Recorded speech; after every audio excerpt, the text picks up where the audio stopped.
e Informação e Cadastro Único, a Letícia Bartolo. Então, nós temos 15 minutos, eu vou dividir, viu, Letícia? 7, 8, 8, 7, porque a gente está buscando lá no Ministério, sob orientação do ministro Wellington Dias, do presidente Lula, fazer um trabalho integrado entre as secretarias e também entre os ministérios. Então é importante, porque nas prioridades dos 100 dias, eu tive a oportunidade de integrar o grupo técnico, inclusive junto também com a Letícia, com várias pessoas que hoje compõem aqui a nossa equipe, que estão presentes, identificar algumas prioridades, e uma delas foi exatamente o redesenho do programa Bolsa Família e também de uma atualização cadastral que pudesse recuperar uma lógica de política pública para o programa de transferência de renda, promovendo não só as correções legais, mas principalmente a busca ativa para pessoas que mais precisam.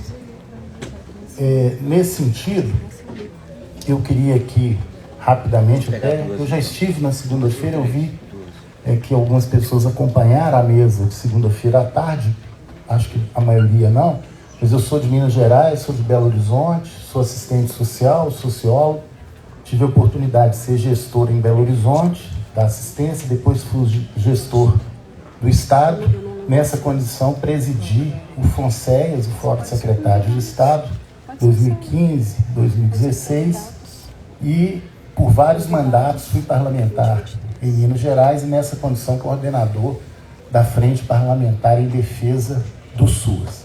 E sou analista de política pública da Prefeitura, licenciado como assistente social. No grupo técnico, na realidade, na vivência de todos nós, nós temos uma consciência de que o SUAS precisa ser reconstruído e fortalecido. E isso passa por alguns pilares. Nesse início, o principal é a recomposição orçamentária. Não há política pública sem orçamento. O SUAS teve uma execução de 40% do devido ano passado, tinha uma previsão de apenas 60 milhões para o ano de 2023 na PILOA, e nós conseguimos, na transição, com o apoio do Congresso Nacional, fazer que esse valor fosse para 2 bilhões de reais. 1 bilhão de reais foi executado, era a média do ano anterior, então a gente conseguiu o dobro. O nosso primeiro compromisso com o FONSEAS, com o CONGEMAS, que está aqui representado, com o Conselho Nacional, foi a gente garantir o repasse regular e automático, para que as pessoas, os gestores, possam fazer o seu planejamento de ação. E esse planejamento repercutir na vida das pessoas que dependem e precisam do SUS. Então, nesse sentido, vocês estão acompanhando, quem é gestor, na sistemática, do mês subsequente. Então, janeiro pagamos fevereiro pagamos março, pagamos o resto a pagar do IGD Bolsa de novembro, de dezembro, um resíduo da proteção social, e assim o faremos nesse ano de 2023. É lógico que essa referência não é a referência ideal. Nós sabemos que ainda faltariam os 20% e a gente está lutando para isso. A gente sabe que existem expansões necessárias, existem serviços que não são cofinanciados, e mais do que isso, você que bem direto, desculpe, mas muito preocupado com o tempo aqui, pela importância dessa mesa, mas nós precisamos saber qual SUAS queremos e quanto custa o SUAS que queremos. O SUAS de qualidade. Chega dessa história de ficar fazendo puxadinho no orçamento do SUAS. Corre atrás de 15% aqui, corre atrás do iPad, corre atrás do CC. Não. Quanto que custa o SUAS? Quanto custa as equipes? Quais são as necessidades materiais? Vamos aprimorar o censo SUAS. e vamos colocar esse debate no âmbito das iniciativas congressuais, como a PEC 383, na questão do limite, né, da questão fiscal. Então, esse compromisso da regularidade com o que já temos, nós estamos praticando. O programa Criança Feliz também é bom esclarecer, muita gente me perguntou aqui, o programa Criança Feliz vai ser reordenado no âmbito do SUAS, a proteção social básica. Nós já tínhamos a primeira infância no SUAS. Agora é bom dizer que o orçamento aprovado tem recurso só até junho. Ano passado tinha restos a pagar inscritos, de novembro. Nós pagamos novembro. Dezembro não foi inscrito em restos a pagar. E não foi comunicado aos municípios naquele período isso. Até junho nós pagaremos em dia. Janeiro, Criança Feliz tem uma sistemática diferente, são 2 meses depois, nós já pagamos também. Então, para vocês terem uma ideia, nesses 70, 80 dias, nós já desembolsamos 534,6 milhões de reais. Mais da metade de tudo que foi pago no ano de 2022. E continuaremos assim. Uma outra prioridade, vinculada a essa, reconstruir as relações federativas, funcionamento da CIT, diálogo com Congemas, com Fonseias, retomar pactuações, retomar a sistemática de controle social, retomar as reuniões presenciais das CITs, do Conselho Nacional. Na primeira reunião do Conselho Nacional, retomamos e convocamos a Conferência Nacional, com o ministro, inclusive, presente. É fundamental que cada política pública seja feita ouvindo gestores, ouvindo trabalhadores e trabalhadoras do SUAS, ouvindo entidades da rede socioassistencial privada sem fins lucrativos e ouvindo, sobretudo, os usuários e usuárias. Então nós temos que retomar essa relação federativa, uma relação de confiança, porque muitas vezes o represamento de recursos em contas significa uma insegurança do gestor em praticar uma política também regular. Nós vamos mergulhar no recurso represado, tirar fotografia desse recurso represado, buscar medidas, ainda que acertadas com órgãos de controle, para que o recurso não fique parado, porque não dá para recurso ficar parado, ter uma regra que dificulta e ter 33 milhões de pessoas passando fome e precisando de política pública do nosso país. Se o recurso da Covid não foi utilizado devidamente pela mudança na característica da pandemia, a gente não quer que esse recurso simplesmente retorne para o Tesouro. A gente quer que esse recurso seja aplicado para garantir dignidade para aquelas pessoas que no pós-pandemia estão sofrendo as consequências sociais e econômicas terríveis, principalmente as pessoas mais pobres. Então todo o nosso esforço, Elias, vai ser no sentido, Margarete, de fortalecer essas relações, de respeito, de diálogo, com todos os setores que compõem o SUAS. E por fim, para ficar nesse tempo, nós temos que imprimir qualidade às políticas públicas. Retomar isso a partir da confiança, do respeito aos marcos regulatórios, do cofinanciamento, mas também de um aperfeiçoamento, porque o mundo muda, porque as pessoas também apresentam novas necessidades, porque as realidades se modificam. Então nós temos hoje questões novas para o SUAS. Nós temos refugiados imigrantes. Nós temos a expansão muito grande da população de rua. Nós temos órfãos da Covid, órfãos do feminicídio. Nós temos a questão indígena, grupos e povos tradicionais. Então nós vamos ter que aperfeiçoar a qualidade daquilo que o SUAS já faz. E acredito que com o cofinanciamento e com a política de capacitação permanente que a gente vai retomar, a gente tem condição de fazer isso, mas a gente também tem que abraçar essas novas demandas, essas novas frentes. Sejam na proteção social especial, seja na proteção social básica, como, por exemplo, o próprio reordenamento do Criança Feliz, que é fundamental esse olhar nosso para a primeira infância, porque a primeira infância também é fundamental num processo cognitivo e de desenvolvimento humano.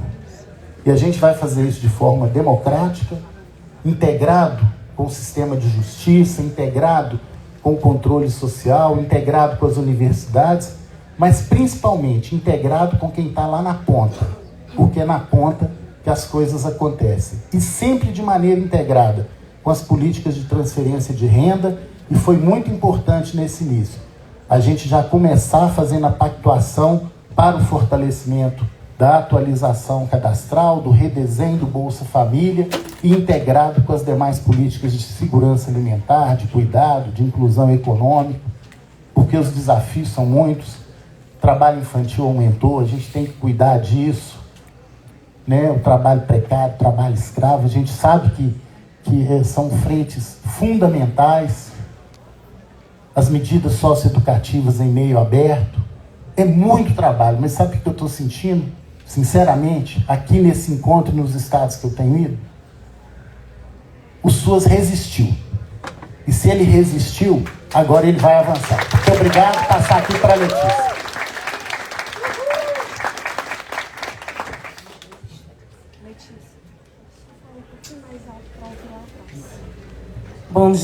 Bom dia a todas as pessoas aqui presentes, é um prazer.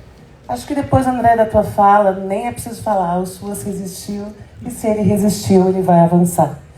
E se o Cadastro Único resistiu, é no âmbito do SUAS que o Cadastro Único pode avançar, porque é no SUAS que o Cadastro Único existe. Nós repassamos um recurso emergencial aos municípios em adição à recomposição orçamentária do SUAS. Repassamos um recurso adicional, extraordinário, para o fortalecimento do atendimento do Cadastro Único no âmbito do SUAS. Por que emergencial? Porque identificamos que a nossa única base brasileira de identificação de famílias, única base de informação brasileira, de identificação de famílias nos seus territórios, no seu território, estava desvirtuada, estava se transformando numa base de registros individuais. Isso é uma grande perda para a política pública brasileira. O cadastro tem uma possibilidade, uma pretensão censitária entre a população vulnerável. Significa que os municípios podem e devem usar o cadastro para planejar seu atendimento de política pública, assim como o cadastro precisa ser aprimorado para o seu uso pela vigilância socioassistencial. Então, o recurso emergencial foi repassado em consequência, primeiro, de notarmos esse desvirtuamento, segundo, de notarmos uma disjunção, algo que na vida real não devia existir. Quando nós temos um programa de transferência de renda com um orçamento de 1,4% do PIB, e ainda assim andamos pelas ruas e vemos pessoas passando fome, revirando lixo, é porque há algo errado. Isso é inadmissível. Ou seja, o recurso repassado é emergencial também para que retomemos nossas ações de busca ativa. Nós precisamos voltar a buscar quem mais precisa, da assistência social, da transferência de renda, enfim, da ação do poder público, do encontro com o poder público. Nós retomamos, então, as capacitações já aos municípios e estados, tá? Retomamos tudo agora em março, felizmente conseguimos cumprir todo o combinado, todas as entregas combinadas. Agora em Roraima inauguramos nossas oficinas de busca ativa. Então em Roraima vamos compor com o Estado e municípios planos de ação para o uso do recurso Procad-SUAS, incluindo busca ativa de indígenas, pessoas em situação de rua, pessoas com deficiência e todos os outros grupos mais vulneráveis de população. Esse recurso é da ordem de 199,5 milhões de reais, sendo 190 milhões repassados aos municípios. Repassados conforme a necessidade identificada de correção de cadastro, mas considerando também um piso mínimo, para que nenhum município fique sem um recurso que às vezes é pequeno, mas é importante. Por município e por estado é um piso mínimo, e considerando o fator Amazônia Legal. Considerando as dificuldades que os municípios da Amazônia têm em realizarem as ações de busca ativa, às vezes você consegue buscar menos famílias. São recursos que podem, assim como os recursos do GD Bolsa Família, podem e devem ser utilizados em todas as atividades relacionadas ao Cadastro Único e ao Bolsa Família. Então, eu digo isso porque muitas vezes os municípios têm receio, eles querem melhorar o CRAS e acham que não pode fazer com recurso do GT Bolsa, por exemplo. Pode e deve. Pode e deve melhorar um equipamento que está a serviço do atendimento daquela população, certo? O recurso do Procad SUAS, ele é de uso livre do município para as ações de finalidade de melhoria do Cadastro Único. Então, se o município precisa alugar um carro para ter uma equipe volante, pode. Se o município precisa equipar melhor os CRAS com um bebedouro para receber aquelas pessoas ou um posto de cadastramento, pode. As possibilidades são diversas. Se o município precisa pagar hora extra para servidor efetivo, pode. Se o município precisa contratar servidor temporário, pode. O que não pode é contratar servidor efetivo com recurso que é temporário. Porém, eu encaro o Procad SUAS como uma grande aproximação do cadastro e a vigilância socioassistencial. Estamos trabalhando na construção e aprimoramento. Shirley está aqui, Clara está aqui, a equipe está aqui, Ieda, Castro, Edilson, nossos diretores, Simone Albuquerque está aqui, nossos diretores da nossa equipe, da Secretaria de Avaliação e Cadastro Único e da Secretaria Nacional de Assistência Social. E trabalhamos com essa perspectiva de integração e com a perspectiva de que o Procad SUAS se transforme ao longo deste ano, não mais em um recurso emergencial, mas em um recurso garantido e fixo para a manutenção das equipes de referência do Cadastro Único no âmbito das equipes de assistência social. É isso, gente. Muito obrigada, bom dia. Como é importante essa fala, né, do nosso secretário de assistência social, da nossa secretária do Cadastro Único. O que a gente pode colocar nos nossos corações é a esperança de um novo SUAS, né? Muitas vezes, como o nosso secretário falou, que a gente tem que pensar no SUAS que queremos, né?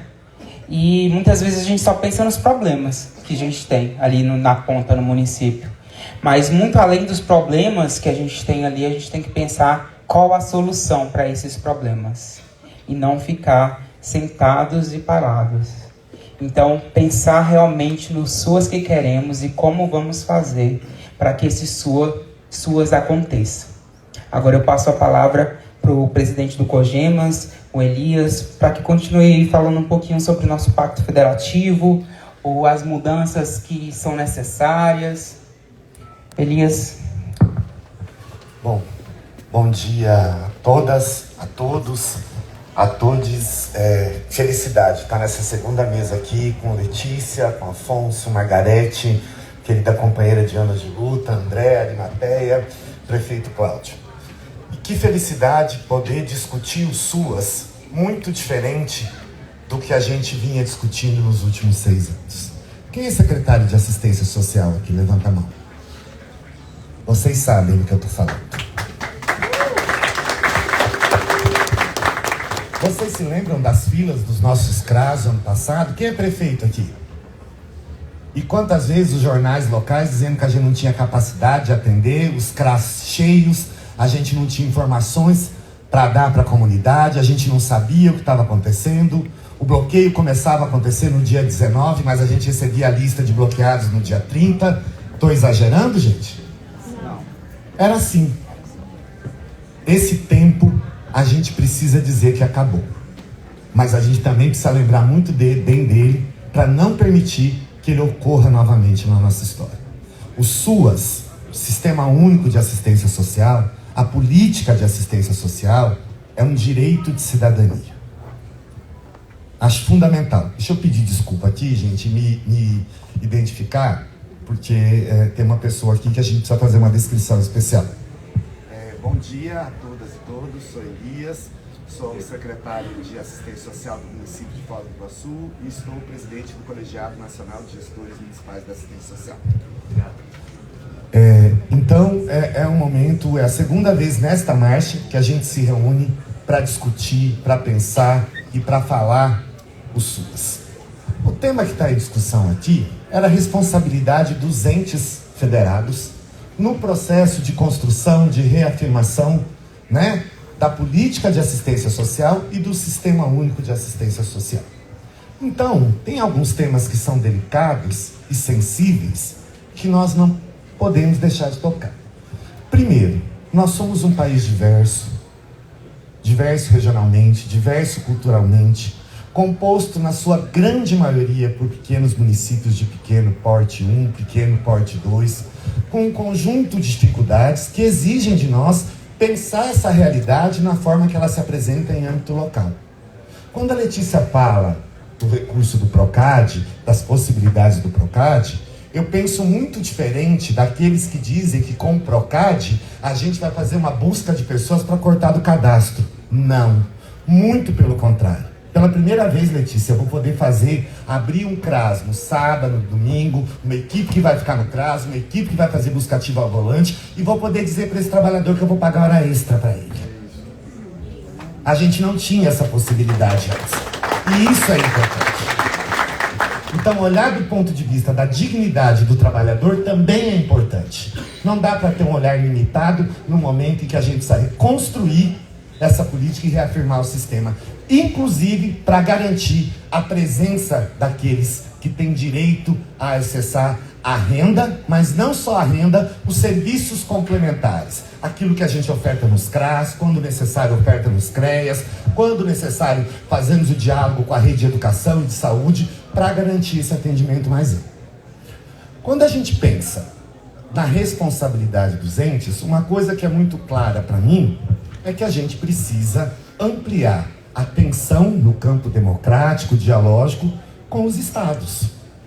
Os municípios de pequeno porte, hoje, não podem ser entendidos mais somente naquela referência daquilo que o porte diz que ele tem que ofertar.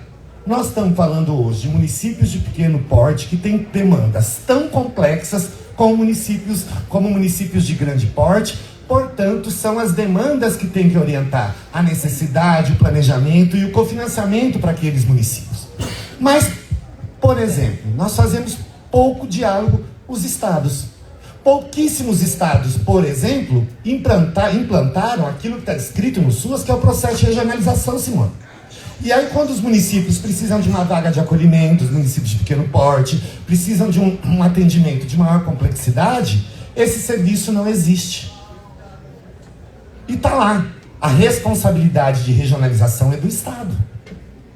E muitas vezes, com muito respeito aos prefeitos e prefeitas que aqui estão, a gente não vê um diálogo dos prefeitos junto aos governadores demandando o cumprimento do SUAS.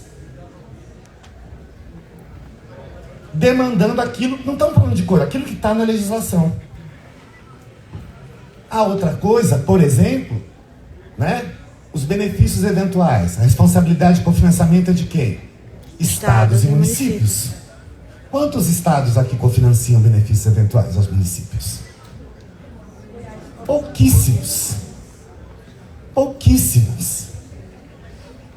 Soma-se a isso tudo aquilo que o André já falou. Nós sofremos um corte de recursos no campo da assistência social de 2016 até agora, que saiu de 3,1 bi com a previsão orçamentária para 2023 de 63 milhões de reais. E que nós já chegamos nos 2 bilhões a partir da PEC, da recomposição. Precisamos avançar para chegar nos 2,7 bilhões de reais. Sem esquecer, é inegável o esforço desse governo, o processo dialógico, democrático, participativo que tem tido com as instâncias na reconstrução e na afirmação do SUAS. E é inegável isso. Podem não gostar, mas é inegável. Mas quando nós chegarmos a 2,7 bi, nós vamos estar falando com valor de referência pactuados em 2015. Com metas pactuadas em 2015. De 2015 para cá, muitos municípios criaram serviços que estão tipificados e não têm cofinanciamento. Agora, não é só, mais importante para mim do que receber o cofinanciamento de serviços tipificados, é concordar com o André de incorporar aqueles serviços que nós estamos pagando com recurso próprio, que não tem cofinanciamento, porque desde 2016 não tem mais pactuação, pacto de aprimoramento e expansão do SUAS, mas é saber quanto é que nós investimos no serviço.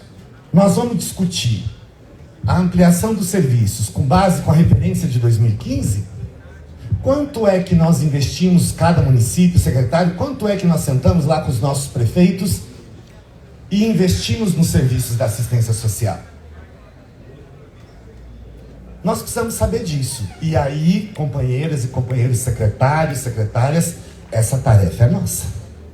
Essa responsabilidade é nossa.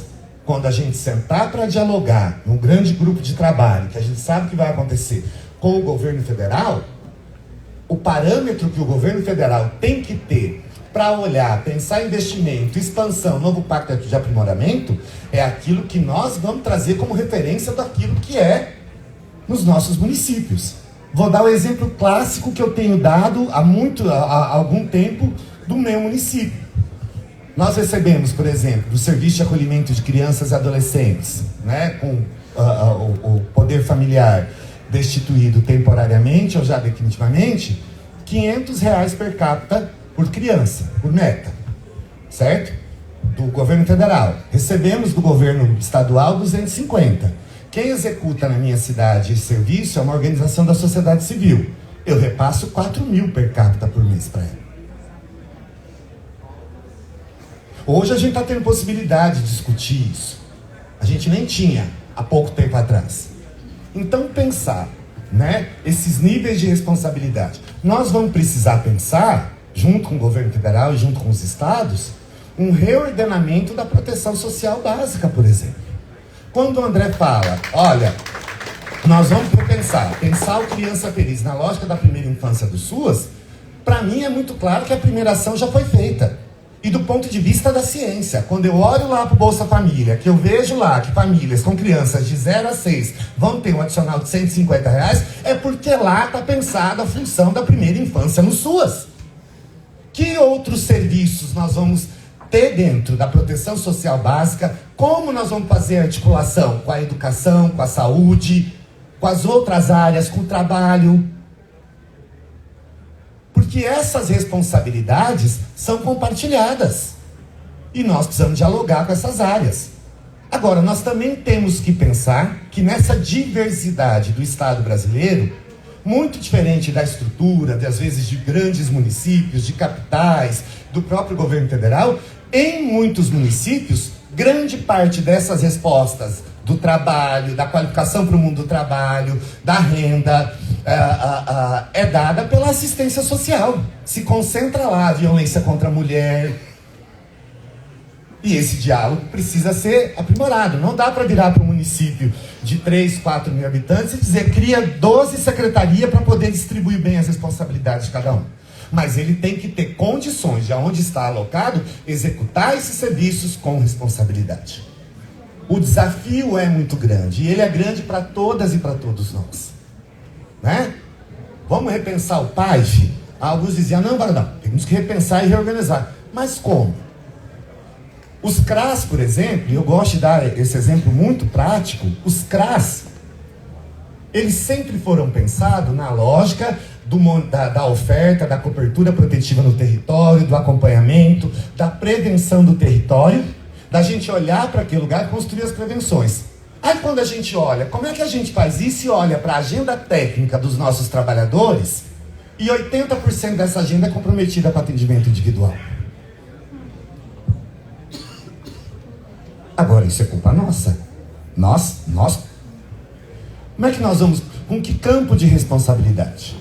E principalmente olhar o impacto disso, né, na proteção social especial e no conjunto das ofertas que nós temos dentro do SUS.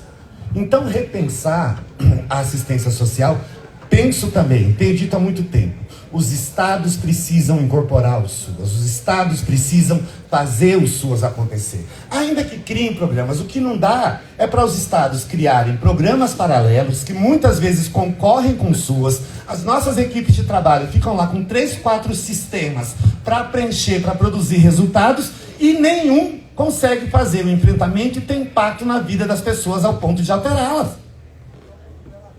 Mas muitas vezes nós não falamos sobre isso, não fazemos esses diálogos nas conferências municipais, nas conferências estaduais.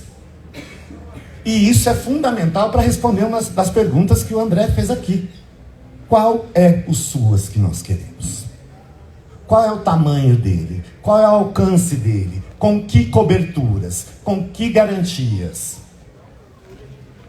Como é que a gente quer que este sistema, essas ações, esses programas, pelas nossas ofertas, alterem a vida das pessoas? Deem possibilidade de mudar a vida das pessoas.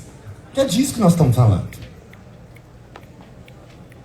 Então, nós temos aí um desafio. Primeiro, de sentar, estudar, olhar a nossa capacidade de cobertura, olhar as condições em que nós estamos oferecendo os serviços, né? Registrar isso. Nós temos que ter, o Congemas vai retomar um levantamento dos cálculos dos custos dos serviços. Nós já disponibilizamos uma vez, vamos disponibilizar novamente na plataforma, né, no portal Assistência Social nos municípios, para que os municípios possam preencher e dar trabalho, mas nós precisamos ter informações precisas para fazer esse diálogo. Porque também se vira um diálogo de mão única. E inclusive olhando aquilo que nós recebemos dos estados. Há cerca de 1 ano e pouco atrás, André, a cobertura entre União e Estado nos municípios, nos últimos anos, não chegava a 12% de apoio. Teve municípios que, a partir da necessidade do Covid e das necessidades implantadas, chegaram a cofinanciar 95% das ofertas no SUAS.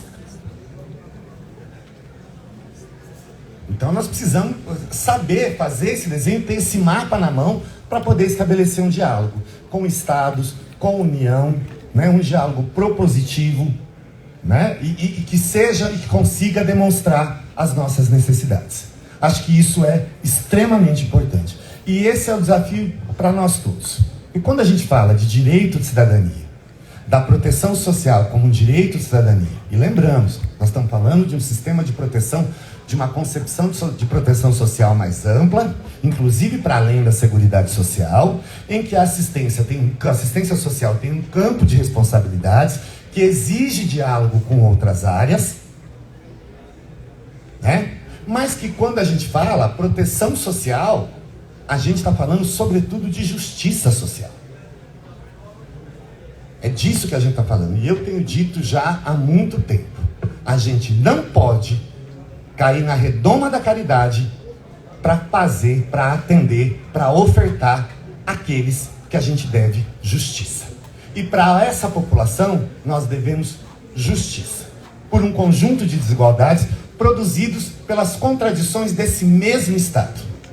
Só preciso lembrar que a questão social é produzida por este mesmo Estado que nós operamos. Então, essas são as minhas contribuições, as contribuições do Congemas, para a gente pensar a assistência social que nós queremos na concepção de proteção social ampliada e reafirmada, né, como direito de cidadania. Muito obrigado.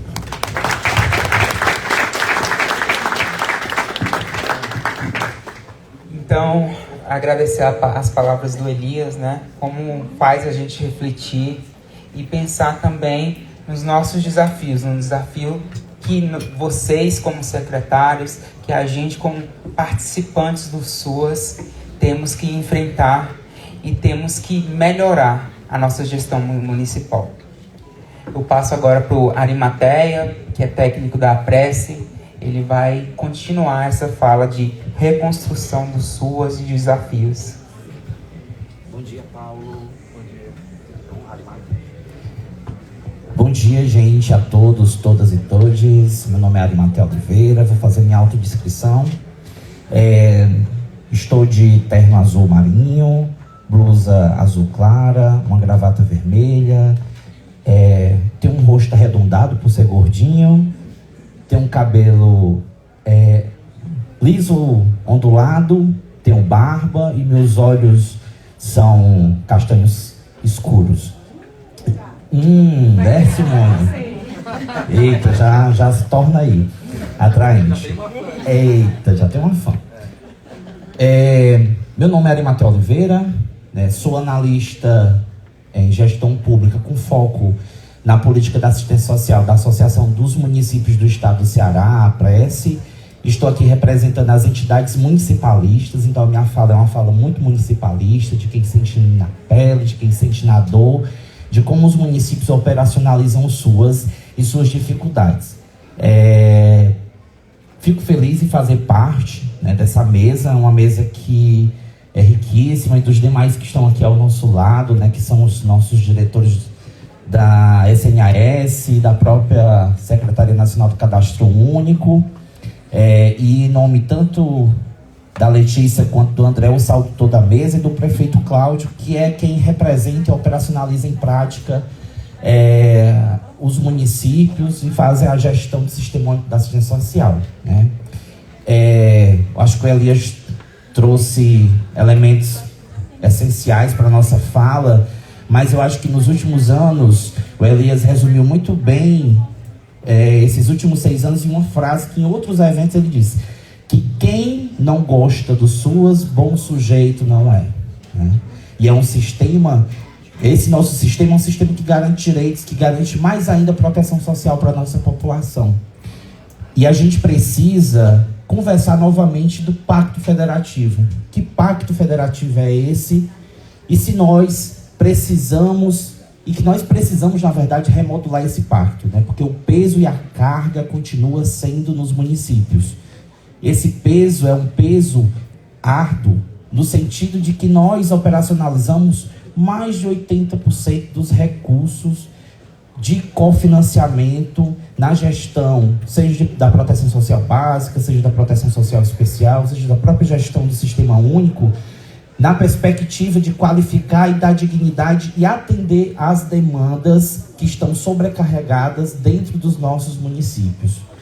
Nos últimos 6 anos, a gente atravessou diversas dificuldades. Eu estive gestor nos últimos 6 anos, eu sei da dificuldade que é fazer a funcionalidade de um CRAS na perspectiva do que está lá arquitetado na tipificação nacional da execução de seus serviços, principalmente quando a gente teve um governo que não olhava para essa perspectiva, não olhava e não respeitava sequer a LOAS, não sequer respeitava a tipificação nacional e muito menos dialogava nem com municípios e nem com estados. Então a gente, nesse momento, a gente quer queira ou não, aqueles que aceitem ou não aceitem, nós estamos no momento de esperançar, no momento de reconstruir, no momento da gente olhar os SUAS que nós necessitamos, porque eu acho que é os SUAS que nós necessitamos, além de ser os SUAS que nós queremos, é os SUAS que nós necessitamos, da perspectiva do campo da operacionalidade para atender às necessidades e às demandas da nossa população usuária. E nós não podemos esquecer que dentro desse contexto a gente precisa também, além dos diversos atores, mas a gente precisa contar muito com o controle social, a gente precisa contar muito dentro desse processo de reolhar o Pacto Federativo, a gente precisa tanto do CNAS, quanto dos conselhos estaduais, quanto dos conselhos municipais da assistência social, na perspectiva de fortalecer essas discussões. Mas, para além disso, a gente também, eu acho que o Ministério vai ter que ter essa missão de dialogar com os estados, né? O que a gente sabe dos diversos municípios espalhados pelo Brasil é da incorporação daquilo que foi vivenciado pelo governo federal e que continua ainda enraizado dentro dos governos estaduais. Numa operacionalidade em que a Secretaria Estadual, que cuida da política da assistência social, ela cria diversos outros ações, programas que querem sobrepor o Sistema Único da Assistência Social e a sua operacionalidade dentro do território do município. Quem sente o município é quem está lá, é o gestor, é quem vivencia, é quem operacionaliza. E as coisas, parece que ficou muito, esses últimos 6 anos, parece que é assim, vamos só colocar de goela abaixo, eles vão ter que executar. E foi dessa forma que muitas das ações, que eu não posso considerar serviço, que foram ações mesmo, voltaram a uma perspectiva muito que lá atrás deveria ter morrido, quando nós constituímos a Constituição de 88, que garantia a assistência social como política pública, garantidora de direito para a nossa população, e que, vez por outra, bate na porta a bendita ação social, que é o que nós não podemos fazer, porque isso não está garantido dentro da nossa Constituição Federal e nem muito menos dentro do nosso arcabouço legal da política da assistência social. Dentro dessa perspectiva, a gente precisa fazer algumas reflexões. Nós sabemos que a carga dos municípios, ela é imensa na educação, ela é imensa na saúde e ela é muito mais imensa ainda na assistência social. E a gente também precisa compreender que cofinanciar ele vai ser igual ao financiar. Os três entes precisam cofinanciar de forma paritária, de acordo com a capacidade instalada dentro dos municípios, olhando para muito além do que só está pactuado, do que foi pactuado lá em 2015. Nós temos municípios de pequeno porte com muitas complexidades de municípios de grande porte, como a Elis muito bem falou. Você tem situações de violação de direito, mas o município não consegue operacionalizar porque ele não tem uma unidade, porque foi enraizado na cabeça dele, por ele ser um município de pequeno porte, ele não pode ter o serviço, ele não pode executar o serviço da proteção social especial. Que isso a gente vai precisar retraduzir nos nossos trabalhos, na nossa dinâmica, das também nossas responsabilidades enquanto entes federados. Nós temos nossas responsabilidades e a gente também vai precisar cobrar muito dos estados. Eu acho que os estados, durante todo esse período, deixaram de contribuir verdadeiramente na parcela que lhe cabia. E isso, fora que alguns financiamentos são muito distorcidos a partir de uma lógica de que o Fundo da Assistência Social, o Fundo Estadual da Assistência Social, é cofinanciado por um fundo paralelo de combate à pobreza. Então, isso totalmente da lógica que não é a lógica que foi construído o Sistema Único da Assistência Social. E a gente vai precisar fazer essa discussão. O SUAS que nós temos é um SUAS que precisa ser revisitado, que precisa ser dialogado e que ele precisa sentir o chão que se pisa. Os nossos municípios, eles também têm dificuldades metodológicas para a execução dos serviços, né? Principalmente no que se diz respeito ao trabalho social com famílias. E isso a gente precisa fazer essa rediscussão, principalmente nesse olhar de um novo pacto federativo. A gente precisa de um novo pacto federativo para a política de assistência social. E é nessa perspectiva que a gente vivencia que a gente tem que fazer as reflexões, mais ainda para a gente não voltar a vivenciar tempos turbulentos, tempos sombrios, porque foi o que nós vivemos.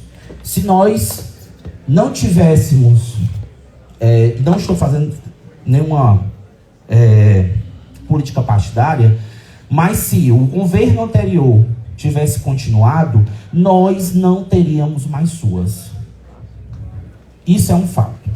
O SUAS seria destruído por completo, por mais que ele tivesse um arcabouço legal, por mais que ele tivesse leis determinando, mas política pública não se constrói sem financiamento público. Isso é um fato.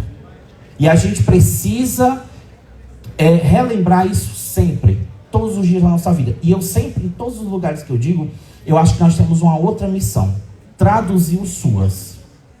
Em que linguagem? Na linguagem que a população usuária que usa o serviço possa compreender. Em que sentido? Se fecha uma unidade básica de saúde no município, toda a população usuária do SUS está lá reivindicando que aquela unidade seja reaberta. Se fecha uma unidade pública da assistência social, seja CRAS, seja CREAS, você só vê os trabalhadores e poucos usuários lá se movimentando para que aquele movimento seja desfeito. Então a gente precisa também trazer a população usuária, reempoderar a nossa população usuária para dentro da perspectiva de ser um agente que vai contribuir com o fortalecimento do Sistema Único da Assistência Social. Então, para não me alongar muito, porque eu sei que eu tenho outros queridos aqui que vão dar suas contribuições, eu acredito nesse bom momento que a gente está vivendo. Eu acredito que o momento é de esperançar, eu acredito que o momento também é de ir à luta. Eu acho que a gente tem que continuar na luta, tem que aprovar a PEC 383. Né? Se a gente olhar para a receita corrente líquida de 2022, sabe qual seria o orçamento para esse ano? Se a gente tivesse a PEC já aprovada, orçamento para os nossos serviços seriam exatamente 12 bilhões de reais. Então a gente precisa fazer essa incidência política. E essa incidência política, ela depende dos senhores e das senhoras com os nossos parlamentares, sejam os nossos deputados, sejam os nossos senadores. A PEC 383, ela é urgente, ela é necessária e ela é essencial para a concretude e o fortalecimento do Sistema Único de Assistência Social, que é o maior sistema da América Latina e, quiçá, do mundo, como a gente diz no Ceará, de proteção social que a gente tem no mundo. Então, a gente precisa esperançar, vamos à luta e muito obrigado a cada um de vocês.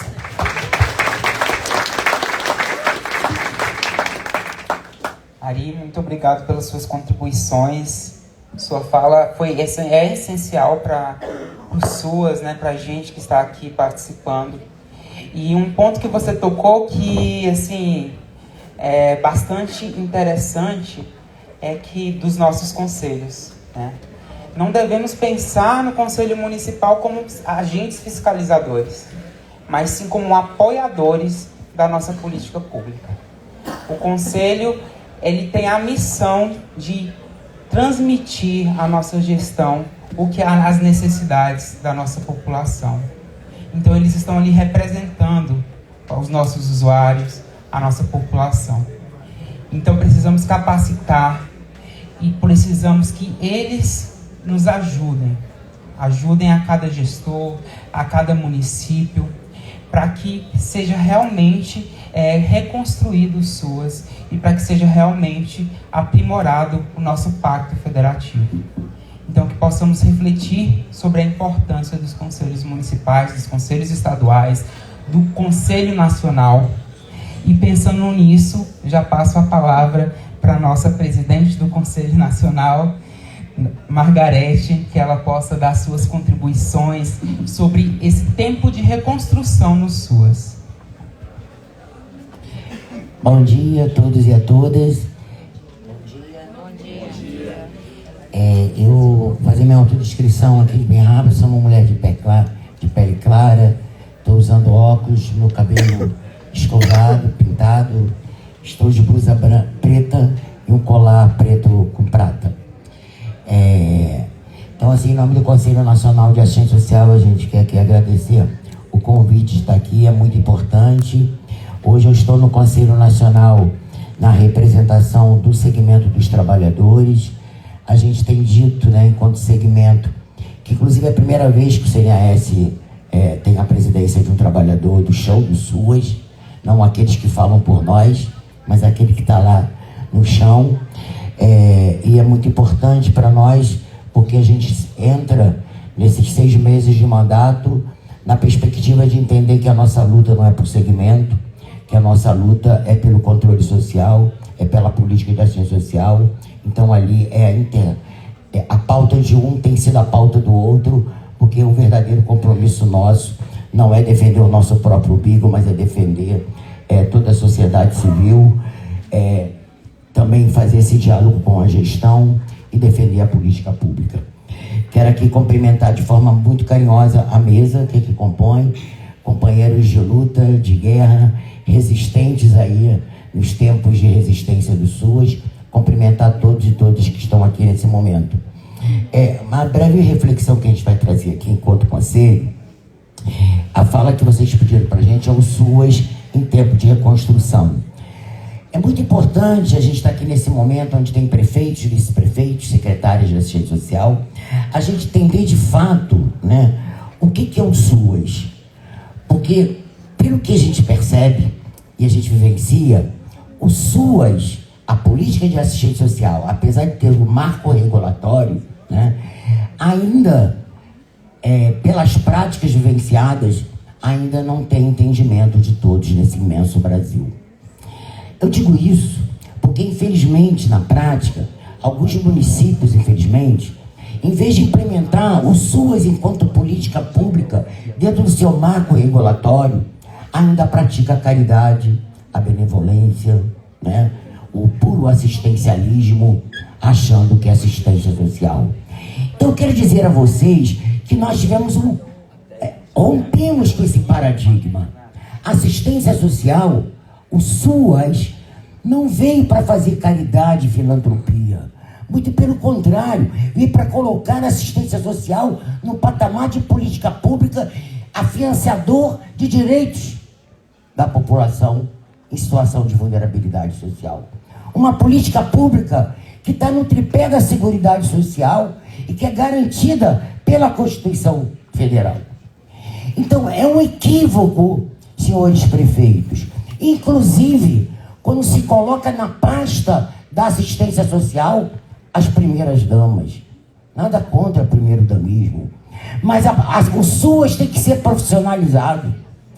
Nós temos a resolução 9 e 17 do CNAS, onde trata quem são os trabalhadores do SUAS.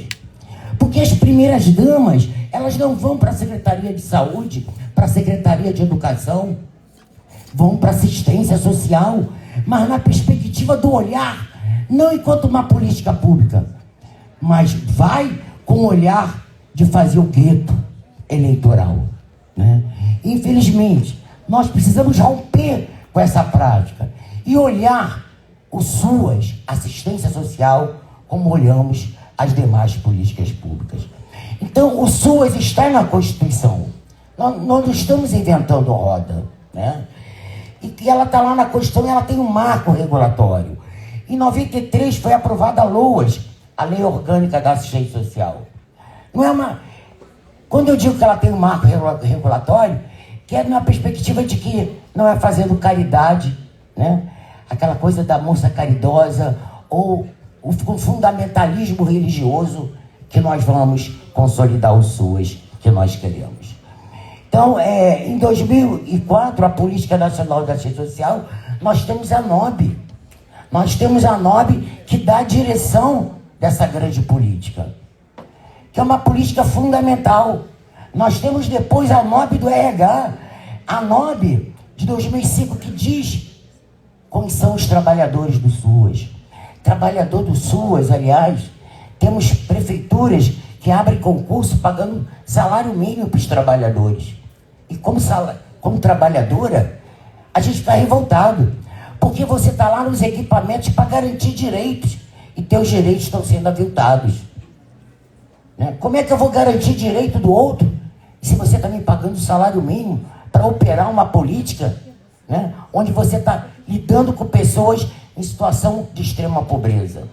Então, esses trabalhadores, senhores prefeitos, senhores vice-prefeitos, secretários de assistência, precisam ser valorizados.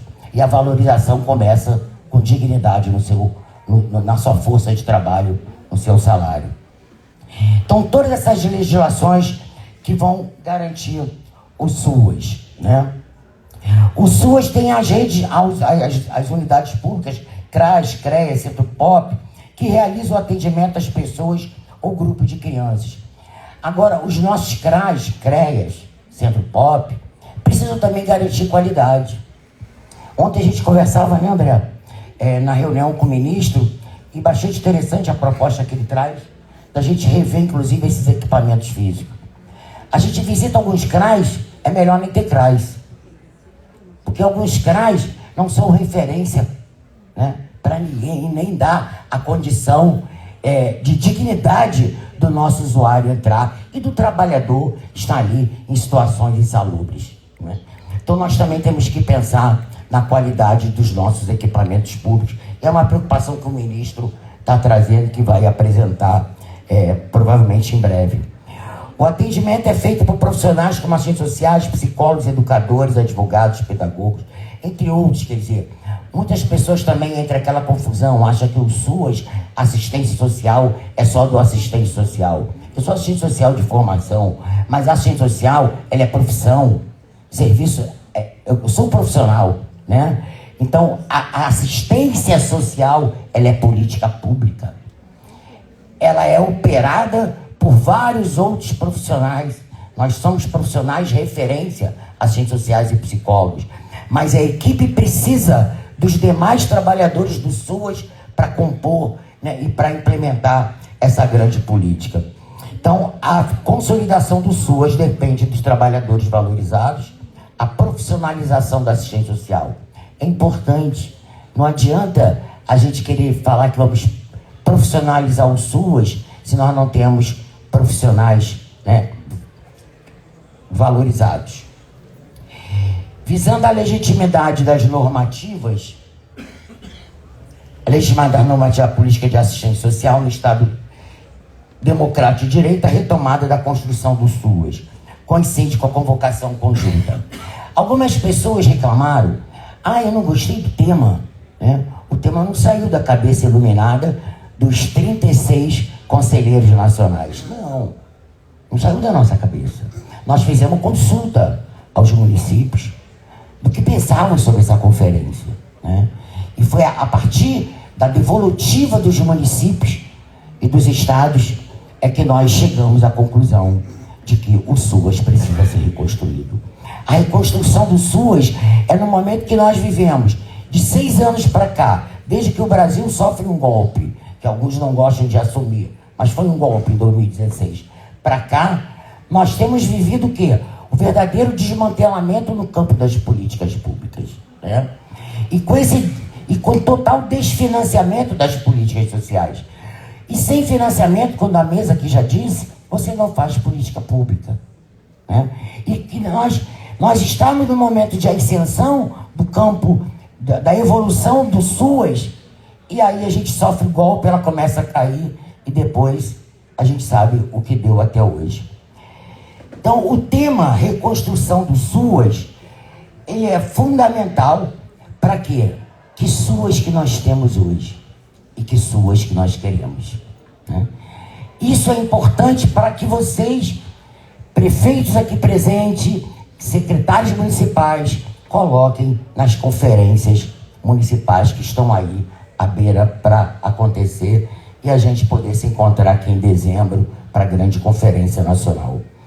Então, esse é o grande motivo do tema que foi escolhido pelo CNAS, reconstrução do SUAS, o SUAS que temos e o SUAS que queremos.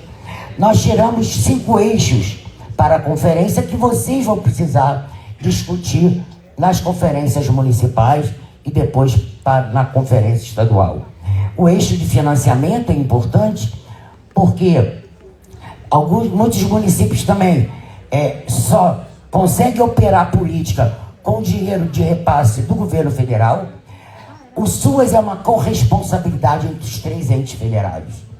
Então, os municípios também precisam investir, como ele investe nas outras políticas, ele também precisa investir no SUAS.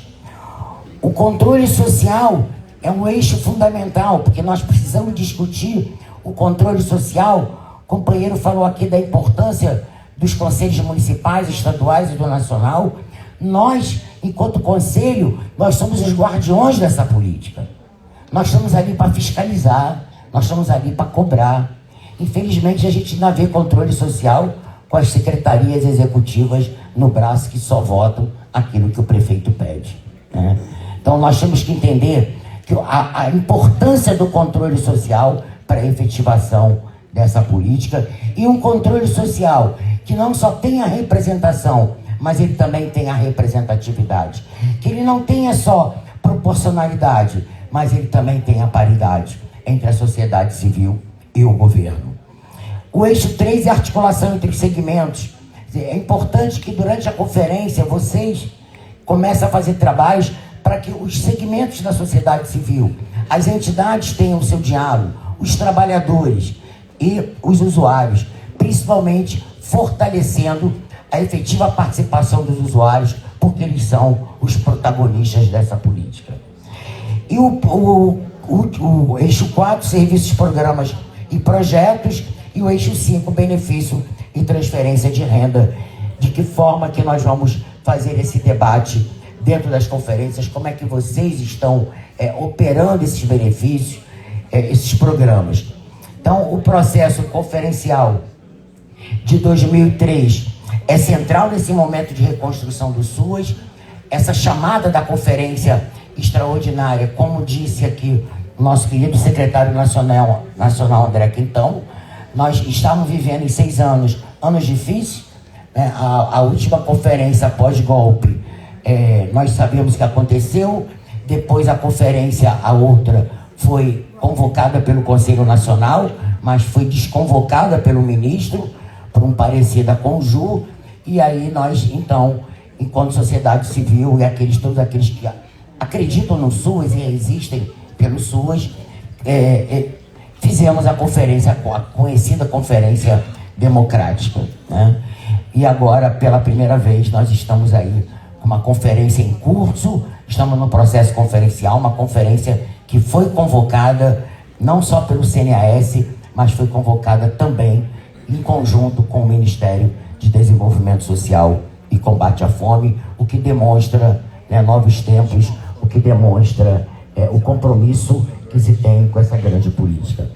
Então, o cronograma de realização das conferências, vocês sabem, né, os municípios têm do dia 3 de abril a 15 de julho para realizar as conferências de vocês. Então é importante vocês estarem fazendo esse grande debate lá no município.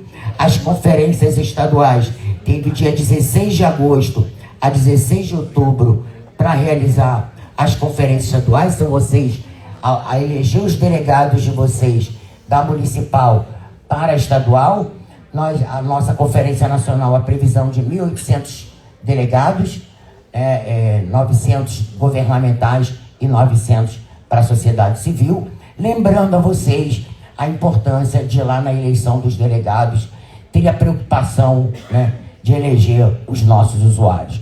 São 300 usuários, 300 trabalhadores e 300 entidades. Porque na disputa, quando acontece lá no município, acontece de trabalhador ou entidade vir na vaga de usuário.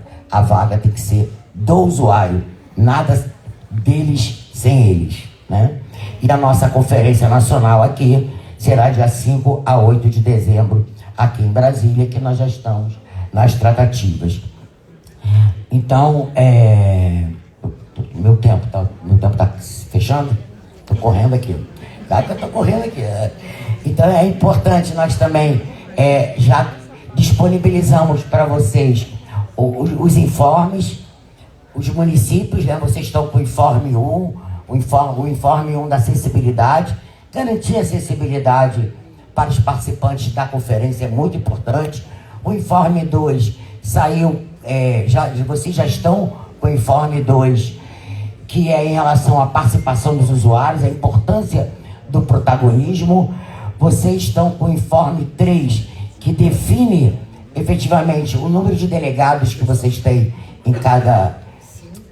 os eixos, né? Desculpa, o informe 3 dos eixos. O informe 4 é aquele que vocês já têm com o número de delegados. Inclusive, vocês já estão disponível a logomarca, não só da Conferência Nacional, mas o município, vocês podem pegar aquela logomarca e colocar o nome do município para que vocês possam usar já a logo oficial da Conferência Nacional. Então, aí estão todos os informes que eu falei para vocês. Se vocês quiserem a logo para o município de vocês, é só clicar. Tá, a matéria, né, tá aberta, e aí é só vocês colocarem lá, porque a nossa é 13ª, mas alguns são 14ª, outros 15ª, caso de Minas Gerais. Então cada um tem um número de conferência, então por isso que o arquivo está aberto para vocês colocarem só o número da conferência e o nome do município de vocês. Para finalizar, eu trago aqui para vocês que a sociedade que temos, é importante vocês levarem esse debate para as conferências, né? A sociedade que temos e a sociedade que queremos, né? Porque quando a companheira coloca aqui momentos difíceis que nós passamos, né? As pessoas catando osso, comprando osso, né? Então, isso, como disse assim o companheiro aqui na mesa, isso não é política partidária, não. Isso é questão de humanismo, né? Isso é questão de defender direitos. Como dizia Betinho, a fome tem pressa, né? e assistência social dialogar com a segurança alimentar. A gente não pode não se indignar quando nós passamos e vamos ver um co-irmão, uma co-irmã na rua. A população de rua triplicou, né, durante esse período, e a gente não pode naturalizar, né, essas situações como se nada pudesse acontecer. Então, trazer para vocês que é um dever dos municípios, do Estado, do governo federal, a garantia da proteção a quem mais necessitar. E é por isso que a gente assim conclama, sabe, os prefeitos, secretários aqui, para que a gente possa dialogar. O Conselho Nacional está sempre aberto para vocês, para que a gente possa efetivamente, novos tempos, como já disseram aqui, né? Nós estamos em novo tempo, graças a Deus a democracia venceu, e em nome da democracia que nós estamos aqui nesse espaço, podendo dialogar. E por fim, dizer para vocês que nada é mais poderoso do que uma ideia cujo tempo chegou. Vitor Hugo, né? O tempo chegou, a democracia venceu.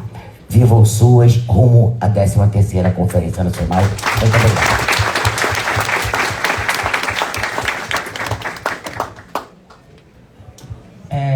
Muito obrigado, Margarete, pelas palavras, pelo momento também, né? Além dessa, para ajudar nessa reconstrução, temos aí a 13ª Conferência da Assistência Social. E quando a Margarete falava ali sobre os trabalhadores do SUAS, falava que o SUAS não é composto só por assistentes sociais, eu me identifiquei muito, porque eu não sou assistente social, eu sou contador. E há mais ou menos 8 anos eu entrava no Fundo Nacional de Assistência Social para trabalhar, sem imaginar o tamanho que é o SUAS, o tamanho que era a assistência social. E com o passar do tempo eu me apaixonei verdadeiramente pelo SUAS. E agora também estou na CNM, na área de assistência. Então, realmente foi essencial para a minha formação, para a minha vida e, com certeza, para a vida de cada um de vocês.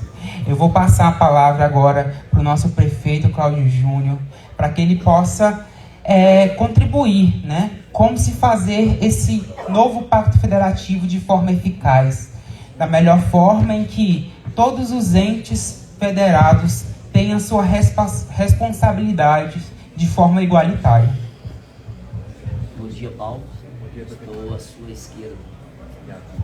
Bom dia, sou Cláudio, prefeito de Guarujá do Sul, no estado de Santa Catarina. Sou um homem, cabelo preto, pele castanha escura, visto paletó azul marinho.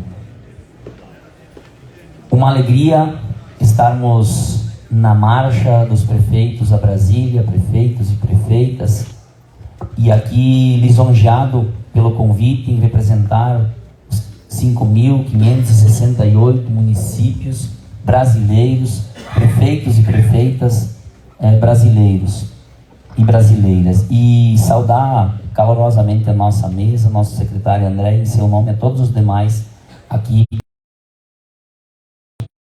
Experiência tão recente do nosso Sistema Único de Assistência Social, o SUAS, sim, ele ainda está, Elias, na sua pré-adolescência, saindo da infância e na pré-adolescência, nesses 10, 11 anos da Nobre SUAS, e a gente já tem tantas conquistas, tantos avanços, tantas afirmações, mas ainda tantos desafios. E os desafios, eles começam a ser superados ainda muito antes de a assistência social ser reconhecida enquanto política afirmativa, constitucionalmente, compondo o tripé da Seguridade Social, seja ela através da Previdência Social, com seu princípio da contributividade, seja ela da saúde, com seu princípio da universalidade, seja ela da assistência social, completando esse tripé da seguridade, com o princípio da equidade. Mas antes mesmo dela ser reconhecida e se afirmar como política pública afirmativa e emancipatória, reconhecer um movimento importante de conceito, de princípios e valores pela caminhada que ela fez. E podemos, num recorte histórico aqui, nos últimos 100 anos, marcadamente nos períodos em que a Semana da Arte Moderna, em que a efervescência social do início do século passado apresentava as mazelas sociais como uma questão social, efetivamente, e que era necessário ser encarada como uma questão social e não mais enfrentada e eu sou prefeito de segundo mandato, sou graduado em serviço social lá na UESC de São Miguel do Oeste, em 2009 foi a minha graduação. Eu sou prefeito de segundo mandato e vivenciei todas as agruras vivenciadas e experimentadas de 2017, 18, 19, 20, 21, 22, né? E estamos nesse tempo de 23 de esperançar, de construir novas possibilidades, mas ainda no campo dos princípios, dos conceitos e dos valores que a gente foi se autoafirmando, relembrar também outro momento importante de efervescência de massa, de organização popular da década de 60, onde o Seminário Nacional de Araxá, em Minas Gerais, promoveu uma virada de chave no movimento de reconceituação da assistência social. E superando gradativamente, colocando cunhas, conquistas, firmando nosso espaço, superando o primeiro damismo, né, que ainda é um tema, né, que vem à tona aqui na mesa, inclusive, e superando a política meramente compensatória, paternalista, eleitoreira, clientelista. Então, esse dentro desse conceito, dentro desses valores e desses princípios, é que nós precisamos discutir também o Pacto Federativo e o cofinanciamento, né, deste jovem, adolescente, Sistema Único de Assistência Social. E, diante disso, aqui o Arimateia trazia a importância de nós pautarmos, e coloquem e anotem isso nas suas agendas. Nós precisamos ecoar a nossa voz enquanto guardiões de um estado de bem-estar social que luta forte e bravamente contra uma vertente econômica de viés liberal, que desconhece e que nega diuturnamente a importância do estado de bem-estar social. E nós possamos ecoar a nossa voz e garantir que nós tenhamos pelo menos aquilo que a PEC 383 está trazendo, que é o 1% para a assistência social. Veja, nós não estamos falando nem de grandes cifras, nós estamos falando de 1% para garantir que essa política seja afirmativa em nível nacional. O Arimateia falou que em 12 bilhões, talvez muita gente se assustou, mas isso é 1%, é o que está trazendo. A PEC seria tão pouco, mas tão importante para fazer a diferença na vida de milhares ou de milhões de brasileiros nessa nação lá fora. Nesse contexto, dizer dessas agruras vivenciadas, uma delas foi a descontinuidade nos repasses. Vamos falar de um exemplo do campo da proteção social básica, do piso básico fixo, dos repasses do serviço de convivência e fortalecimento de vínculos, ou que eles foram interrompidos, ou que eles foram brutalmente diminuídos. E, inclusive, sofremos interferência de algumas portarias. Quem é gestor do mandato passado sabe do que eu estou falando. Quando nós tínhamos mais do que uma parcela na conta, os repasses estavam interrompidos. E parte desses repasses nós até hoje não recebemos. Então, veja, nós vivenciávamos o seguinte: passava o ano inteiro, 2017, 2018, sem receber nenhuma parcela. O prefeito não poderia interromper a oferta do serviço de convivência e fortalecimento de vínculos, por exemplo, porque a interrupção desse serviço poderia significar uma criança, um adolescente sendo vulnerabilizada às diferentes questões sociais, seja de abuso, seja de exploração sexual, seja de vulnerabilidade à drogadição e outras violências. Então nós tínhamos que manter o serviço, nós tínhamos instrutores contratados lá no CRAS, nós tínhamos que pagar, né, o salário desses instrutores, nós tínhamos que garantir o serviço e colocamos recursos próprios dos municípios para fazer frente e custear o serviço. Aí lá em dezembro veio as parcelas atrasadas, aí nós acumulamos saldo, mas aí ele veio como recurso vinculado, eu não tinha mais como jogar como recurso livre para aplicar em outras despesas, e aí esse recurso ficou lá. Aí, como eu tinha esse recurso, porque no ano todo não recebi nada, eu não podia mais receber as parcelas do ano seguinte, porque eu só podia receber se eu tivesse, no máximo, uma parcela em conta. E isso gerou um passivo da União para conosco, e que nós precisamos, secretário André, discutir isso. E na discussão disso, nós não estamos cobrando desse governo isso, nós estamos cobrando isso da União, do governo federal do Brasil.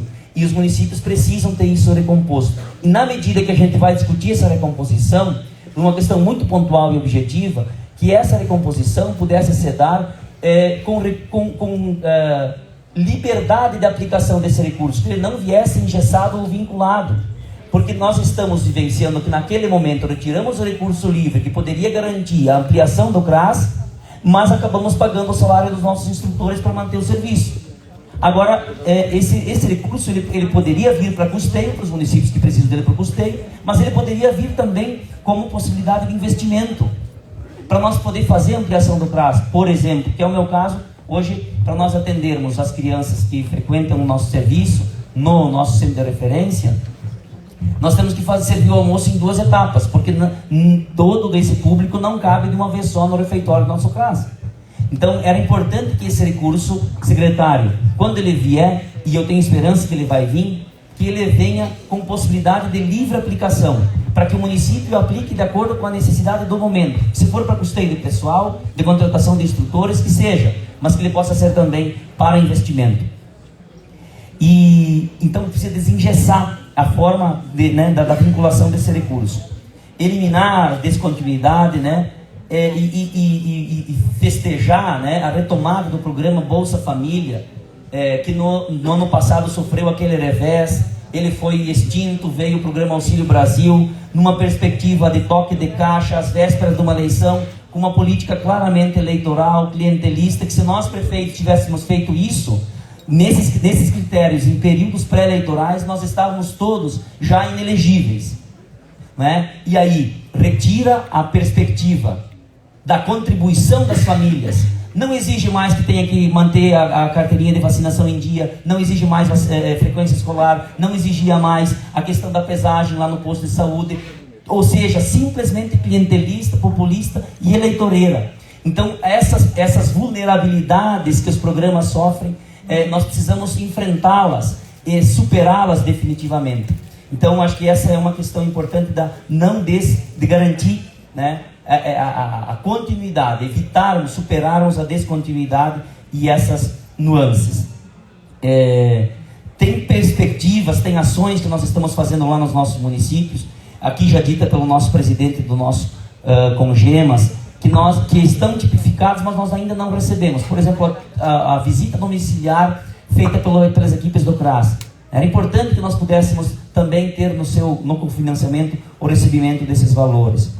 Garantir, e aí o governo federal precisa ser protagonista para envolver os governos dos estados e de alguma maneira vinculá-los, condicioná-los a discutir de forma séria a participação dos estados no cofinanciamento do SUAS. Verdade. Porque esse tema sempre se dá numa perspectiva e numa estratégia de barganha, de reunir o conselho bipartite dos nossos conselhos estaduais de gestores da assistência social e dos conselhos municipais, enfim. Então é necessário a gente também avançar com os governos dos estados que, via de regra, não compreenderam ainda a constitucionalidade, a importância e a capilaridade do Sistema Único de Assistência Social. E ainda,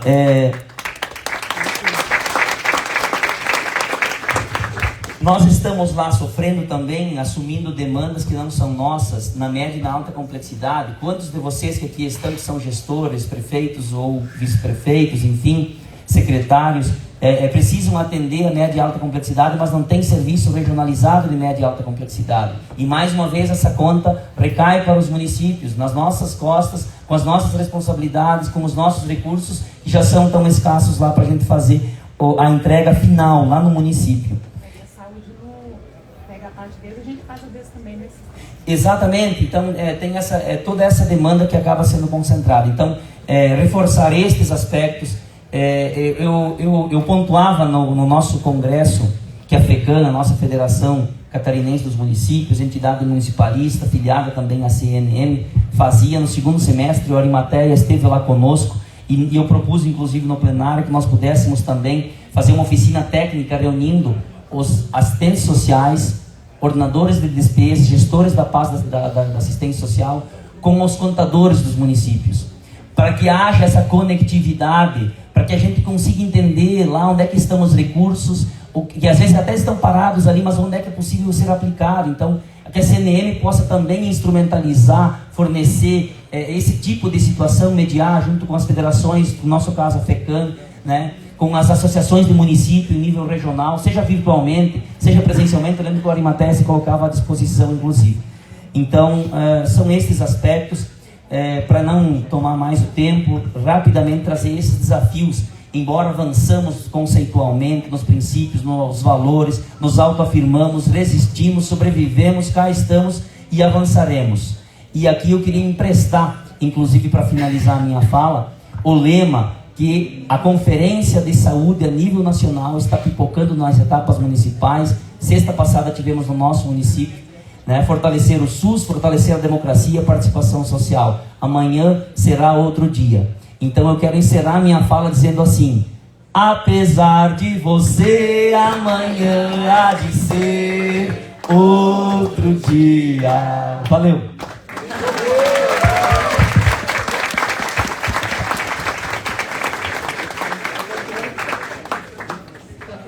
Sem palavras, né, para descrever como o nosso prefeito aqui, como o nosso prefeito representou aqui os nossos municípios, né?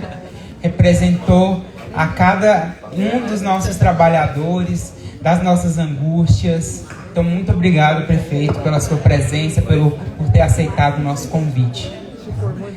Como estamos aí um pouquinho avançado no tempo, vamos fazer da seguinte forma. Eu vou passar a palavra para o nosso procurador do trabalho, já que também falamos aí sobre a valorização dos trabalhadores, né? Pagamentos de hora extra.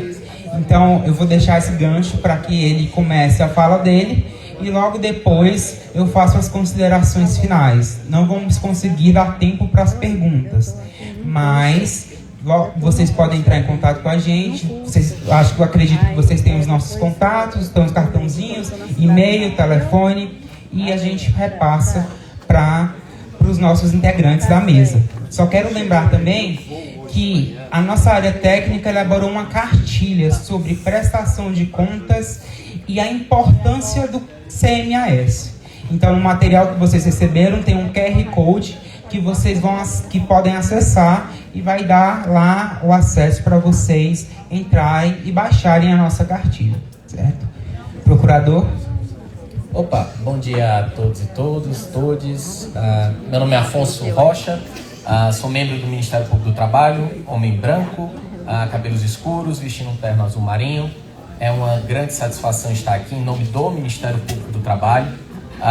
Eu acredito que alguns de vocês desconheçam o Ministério Público do Trabalho, alguns às vezes conhecem em talvez não tão boas circunstâncias, às vezes conhecem quando a gente chega cobrando uma melhoria estrutural.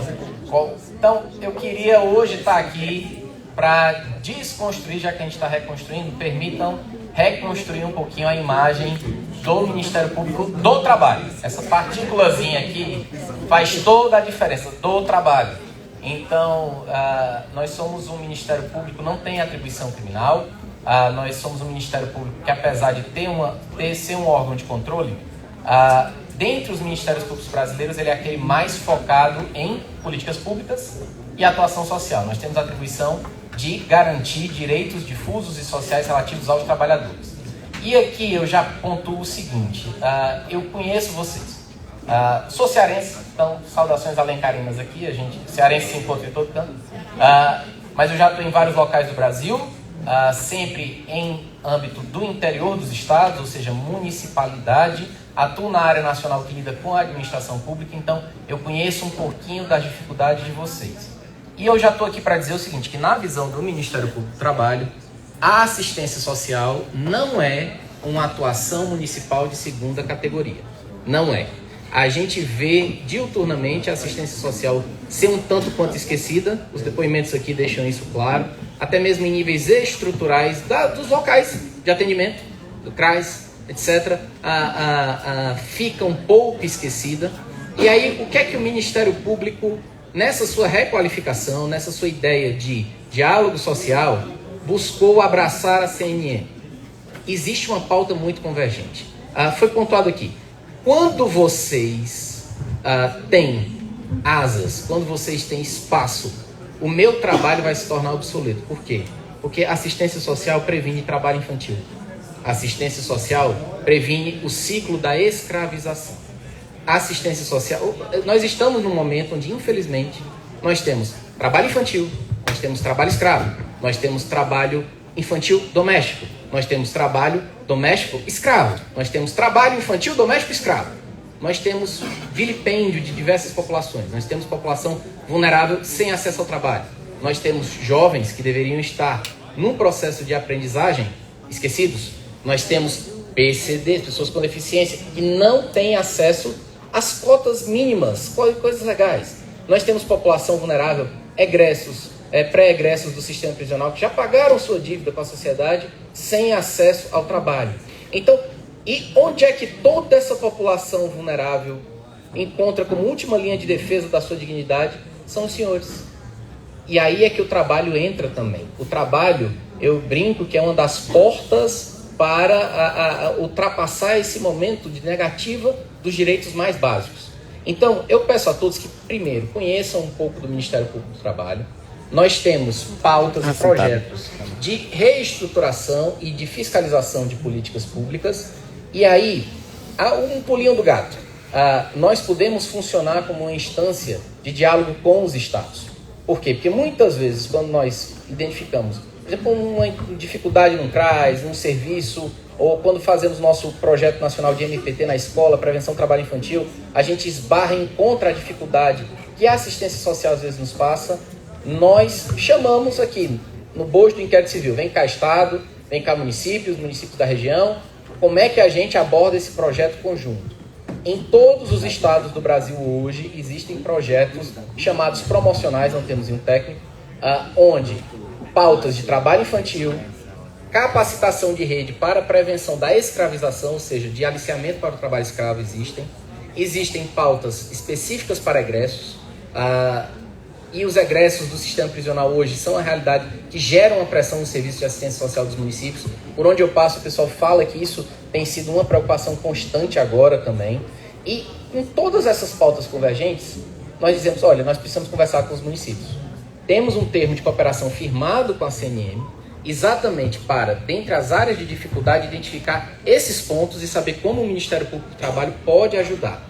Em alguns aspectos, notas técnicas auxiliando na fiscalização de contratos, isso é uma coisa básica, sobre pautas de trabalho infantil, e aqui, como nós sabemos que existe uma dificuldade muito grande de recursos, uma das pautas que está sendo trabalhada com a CNM é o detalhamento. Quantos aqui dos senhores, e eu acho isso aí, eu gosto de fazer essa pergunta sempre que eu falo com prefeitos, vereadores, quantos dos senhores já tiveram projetos contemplados nos fundos estaduais de direitos difusos?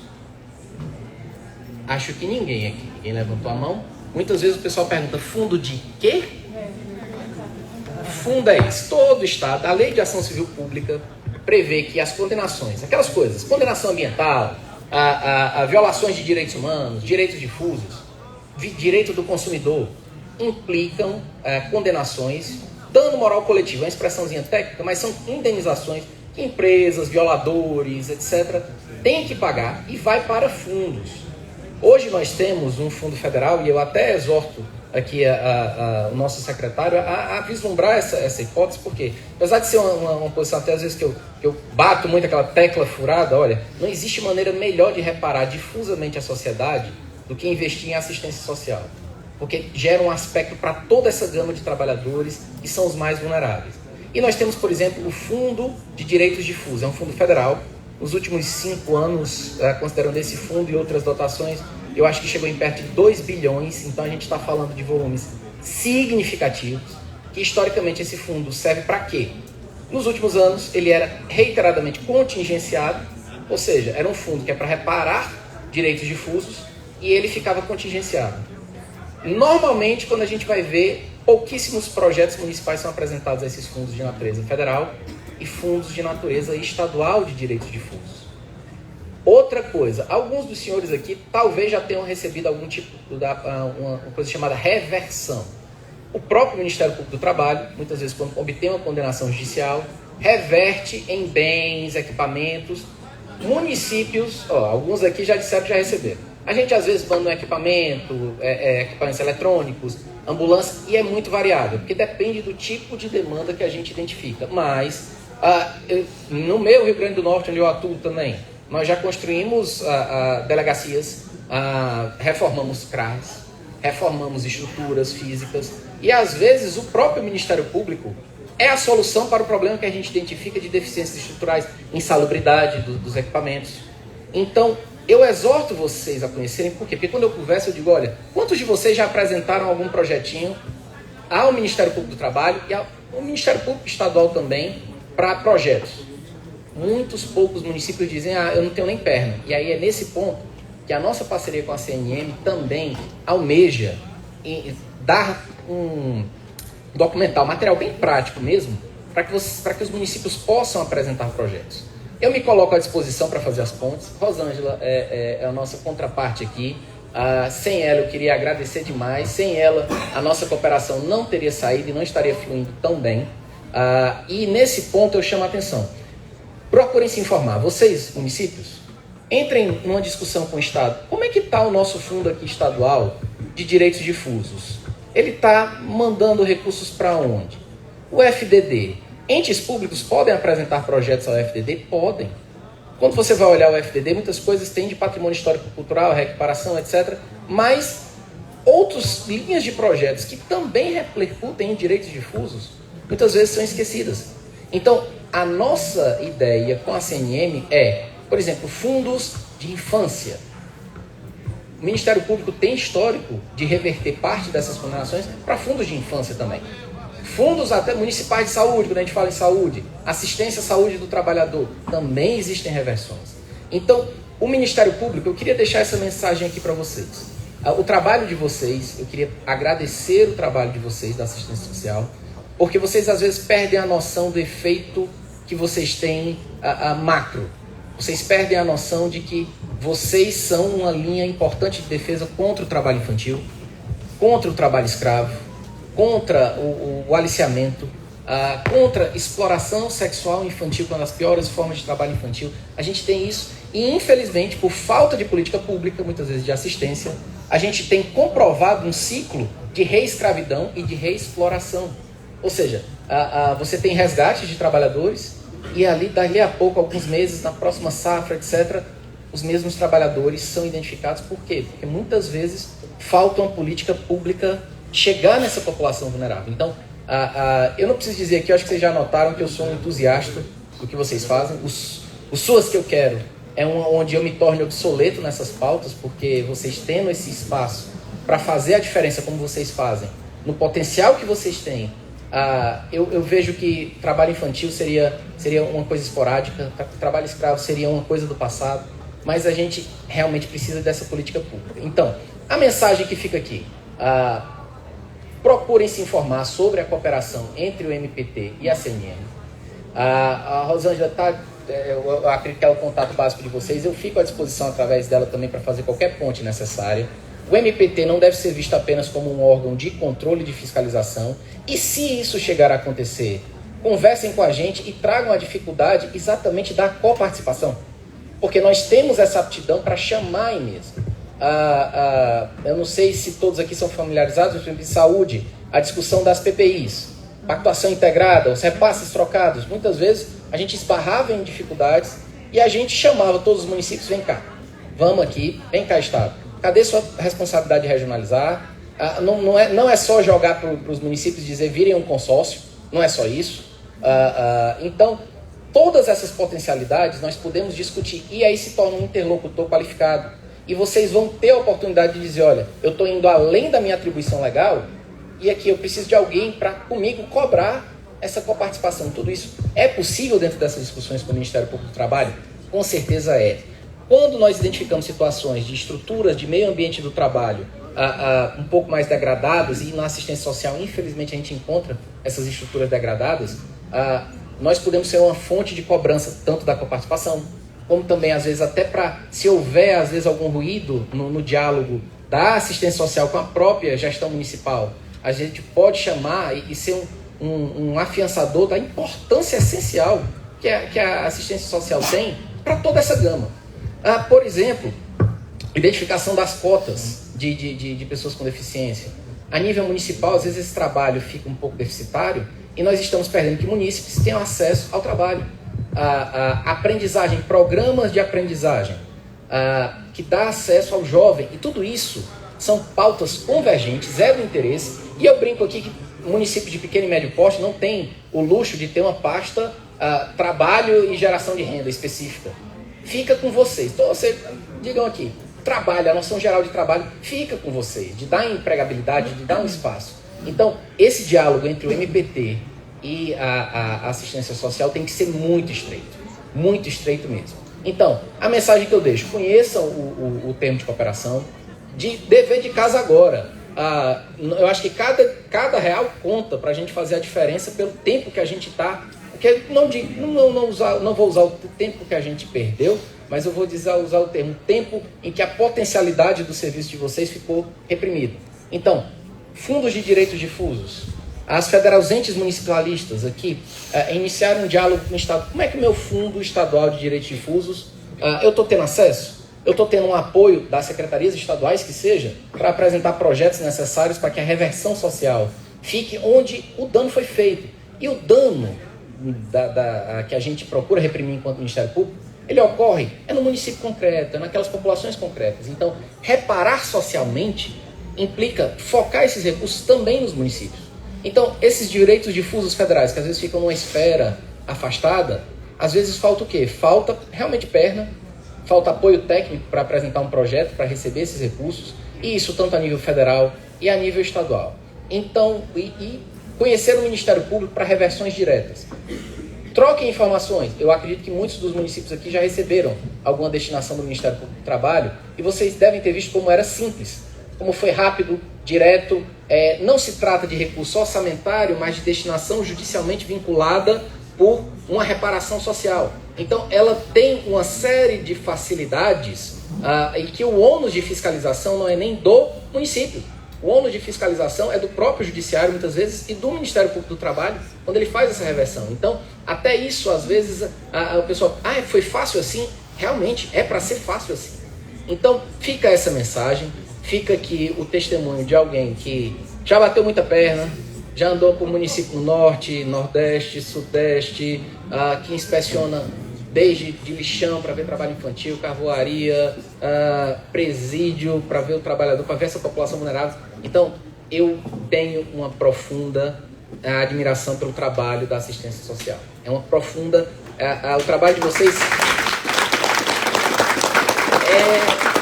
é uma lição de humildade. Quem entra e vê um CRAS, quem vê uma atenção, quem vê a busca ativa quando foi falado, eu já vi depoimentos de trabalhadores da assistência. Olha, eu não tenho segurança nenhuma. Eu entro em locais onde correio não entra. É desse jeito. E aí eu digo, a realidade de vocês vão aonde as pessoas esqueceram que existe dignidade de vocês. Isso é que eu digo que é um belo resgate.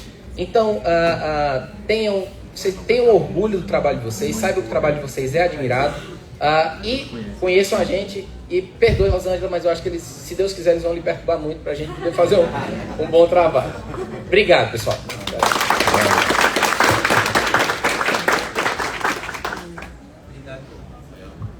Obrigado, procurador, por essa fala, né? Por levantar a nossa importância, a importância da assistência social para o nosso Brasil. Avançamos muito da hora, mas foi essencial, foi necessário. Quero agradecer a cada um de vocês, prefeito, Ari, Elias, secretário, Margarete, nossa presidente do conselho, procurador, Letícia.